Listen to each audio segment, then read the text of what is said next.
نحمده ونصلي على رسوله الكريم اللهم صل على محمد النبي الأمي وعلى آله وأصحابه وبارك وسلم۔ عقائد اہل سنہ والجماعہ میں باطل فرقوں کے بارے میں ہمارے مذاکرے چل رہے تھے۔ آج کے مذاکرے میں ہم پڑھیں گے سکھ مذہب کے بارے میں۔ سکھ مذہب کے بانی گرو نانک تھے، جو لاہور سے تقریباً 50 میل جنوب مغرب میں واقع ایک گاؤں میں 1446 میں پیدا ہوئے۔ تلونڈی اس گاؤں کا نام ہے۔ ابتدائی عمر میں سنسکرت اور ہندو مذہب کی مقدس کتابوں کا علم حاصل کیا، پھر گاؤں کی مسجد کے مکتب میں عربی اور فارسی کی تعلیم بھی حاصل کی۔ بچپن ہی سے مذہبی لگاؤ رکھتے تھے۔ نانک صاحب کے مسلمان ہونے کا عقیدہ ان کی زندگی ہی سے مسلمانوں میں چلا آ رہا ہے۔ گرو نانک نے 25 سال تک متعدد ممالک کے اسفار کیے۔ آخری سفر میں سعودی عرب کا رخ کیا اور ایک حاجی اور مسلمان فقیر کے لباس میں حج بھی کیا۔ واپسی پر ایک گاؤں کی بنیاد ڈالی جس کا نام کرتار پور رکھا اور وہیں بس گئے۔ گرو نانک خالص توحید کے قائل تھے، رسالت کے قائل تھے، تمام ارکان اسلام نماز، روزہ، حج اور زکوٰۃ کے قائل تھے، خود حج کیا تھا، قرآن مجید اور دوسری آسمانی کتابوں کے قائل تھے، قیامت کے قائل تھے، ختم نبوت کے قائل تھے اور اس پر ایمان لانے کا حکم فرماتے تھے۔ ہندوستانی مذاہب عالم، اسلام اور مذاہب عالم نامی کتابوں میں یہ لکھا ہوا ہے، اور بعض کتابوں میں تو یہاں تک لکھا ہے کہ پنجاب کے مشہور صوفیاء کرام شیخ اسماعیل بخاری، سید علی حجویری، بابا فرید، علاء الحق، جلال الدین بخاری، مخدوم جہانیہ اور دوسرے بزرگوں سے کسب فیض کیا، اور اسی وجہ سے نانک صاحب کے مسلمان ہونے کا عقیدہ ان کی زندگی ہی میں مسلمانوں میں چلا آ رہا ہے۔ البتہ لوگوں میں جو مشہور ہے اور بہت سارے علماء نے، ہمارے بزرگوں نے بھی کتابوں میں لکھا، جیسے مولانا عاشق الہی بلند شہری رحمہ اللہ، انہوں نے تذکرۃ الرشید میں لکھا ہے کہ بابا گرو نانک یہ بابا فرید الدین گنج شکر رحمہ اللہ کے خلیفہ تھے، لیکن محققین نے لکھا کہ یہ بات صحیح نہیں۔ بابا فرید الدین کی تاریخ وفات 1175 عیسوی ہے اور تاریخ ولادت پیدائش 1175 عیسوی ہے اور ان کی وفات 1256 عیسوی ہے، اور گرو نانک کی تاریخ ولادت وہ 1469 اور وفات 1538 یا 1539 ہے۔ گرو نانک کی پیدائش بابا فرید الدین کے 204 سال کے بعد ہے۔ علمی مکاتیب میں مولانا مرغوب احمد لاجپوری رحمہ اللہ نے لکھا، گرو نانک صاحب اوہام پسندی، ذات پات اور بت پرستی کے شدید مخالف تھے۔ انہوں نے زندگی بھر اپنے شاگردوں یعنی سکھوں کو یہی تعلیم دی۔ یہ مسلک ابتدا میں اسلام سے قریب تر تھا، لیکن بعد میں سکھوں کے جو گرو تھے ان کا جو سلسلہ چلا اس میں ہندوانہ رنگ وہ غالب ہو گیا، نمایاں ہوتا گیا، اور یہ مسلک اسلام اور ہندوؤں کے مذہب کا مرکب بن گیا، بلکہ ہندوانہ عنصر وہ زیادہ اس میں نمایاں رہا۔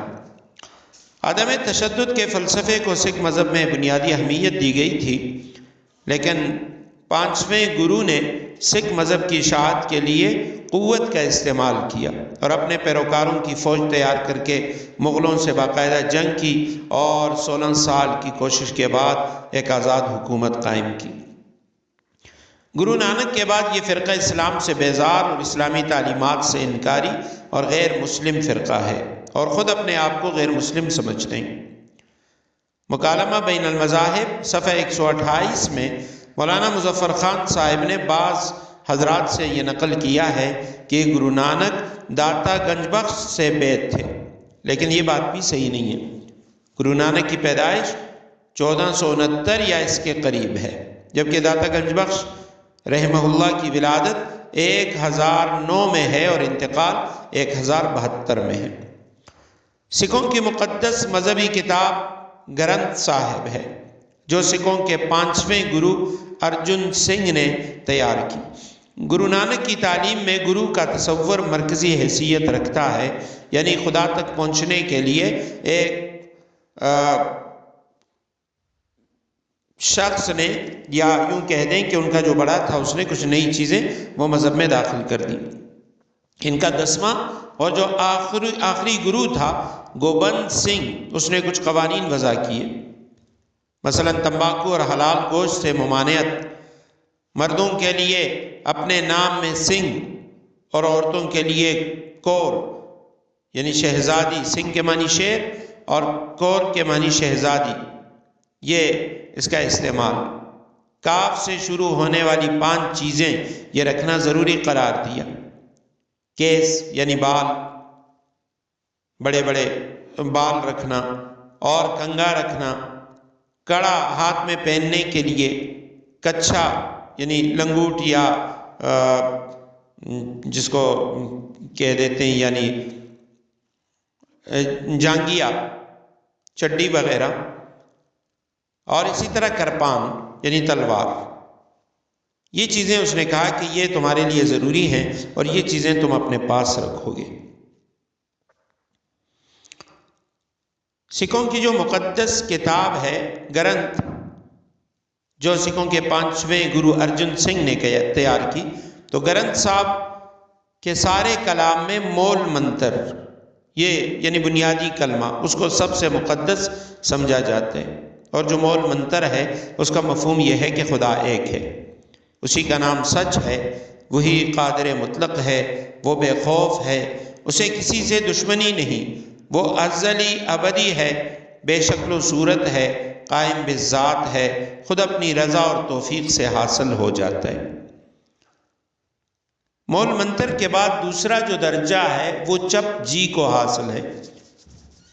گرو نانک کی تعلیمات میں عشق الہی کے حصول پر بڑا زور دیا گیا، اور انہوں نے عشق الہی حاصل کرنے کے لیے انسان کو انانیت، خواہشات نفس، لالچ، دنیا سے تعلق اور غصہ کا چھوڑ دینا، انہوں نے کہا کہ یہ ضروری ہے۔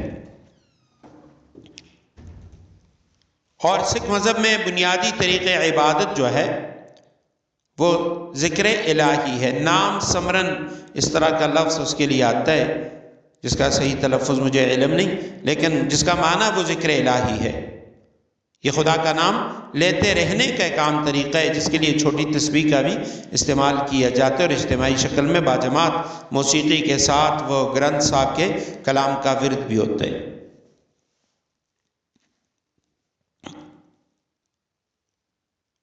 گرو نانک جو ہے یہ تناسخ کے بھی قائل بتلائے گئے ہیں۔ ان کے خیال میں جب تک انسان عشق الہی میں کمال حاصل کر کے خدا کو نہیں پا لیتا، وہ بار بار اسی دنیا میں جنم لیتا رہتا ہے، اور اس طرح ان کی یعنی بے شمار زندگیاں وہ ہوتی ہیں، اور جن کی تعداد انہوں نے 84 لاکھ بتائی ہیں۔